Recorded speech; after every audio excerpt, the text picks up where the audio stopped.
انیس صاحب نے جو بڑا تفصیل سے بیان کیا ہے کہ یہاں حضرت صلی اللہ علیہ وسلم نے فتح مکہ کے موقع جب ٹریول کے لیے نکلے ہیں تو اس موقع پر پھر روزے کھول دیے ہیں. تو میں تھوڑی سی عام ناظرین کے لیے تھوڑی سی یہ وضاحت کر دوں کہ دو قسم کی احادیث ملتی ہیں کہ بعض اوقات حضرت صلی اللہ علیہ وسلم اور آپ کے صحابہ سفر میں روزہ رکھا بھی کرتے تھے، اور چاہے وہ کوئی غزوہ ہوتا، غزوہ بدر کا موقع تھا یا کوئی اور جنگ خندق کا موقع تھا یا کوئی اور ایسے مواقع تھے جس میں آپ کو ٹریول کرنا پڑا، تو آپ روزے رکھا کرتے تھے اور صحابہ بھی رکھا کرتے تھے. لیکن فتح مکہ کا موقع ایسا تھا قدید کے موقع پر جب آن وسلم نے روزہ کھولا تو سب کو دکھا کر کھولا اور کہا کہ دیکھو اب میں روزہ کھولنے لگا ہوں. اب گویا کہ نئے احکامات کا اجرا ہو گیا کہ اب سفر میں روزہ نہیں رکھنا. اس کے باوجود بھی بعض لوگوں نے روزہ رکھا ہوا تھا، تو حضرت صلی اللہ علیہ وسلم نے ان کے بارے میں بڑا سخت ارشاد پھر فرمایا کہ جو اب بھی روزہ نہیں کھول رہا، کہ جب میں نے بھی کھول دیا اور یہ ایک پیغام دے دیا کہ سفر میں اب روزہ نہیں رکھا جا سکتا، تو آپ نے فرمایا کہ یہ لوگ جو اب بھی نہ رکھیں وہ پھر نافرمان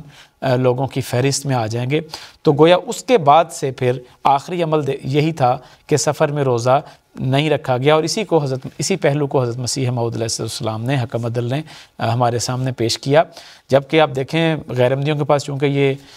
یہ وہ نہیں مانتے حکم عدل حضرت مسیح وسلم کے فیصلہ جات کو، تو ان کو وہ کہتے ہیں کہ سفر میں روزہ رکھ بھی لیا جائے تو کوئی حرج نہیں ہے. لیکن حضرت مسیح وسلم نے آ کے اس بات پہ خاص طور پہ زور دیا، اور حضرت صلی اللہ علیہ وسلم کی سنت کی روشنی میں ہی یہ زور دیا کہ اور آخری عمل یہ بتایا کہ سفر میں روزہ نہیں رکھا جا سکتا. ٹھیک ہو گیا منصور صاحب دونوں پہلوؤں کی، کہ کسی کے ذہن میں اگر یہ سوال ابھر سکتا تھا کہ ہمارے ہاں یہ بیان ہوتا ہے کہ سفر میں روزہ نہیں رکھنا، تو اس کی وجہ یہی ہے کہ جیسے علماء کا یہ اتفاق ہے، امام زہری نے مثلا لکھا کہ آخری جو عمل ہے حضور صلی اللہ علیہ وسلم کی جو سنت ہو اس کو اصل میں اپنایا جاتا ہے، اس کو اختیار کرنا جو ہے اس کا حکم ہے. تو حضور صلی اللہ علیہ وسلم کی یعنی فتح مکہ ظاہر ہے حضور صلی اللہ علیہ وسلم کی زندگی کے آخری سالوں میں جو ہے وہ پیش آیا، تو اس لیے ہم وہاں سے جیسے منصور صاحب نے یہ بیان کیا اس کو اختیار کرتے ہیں.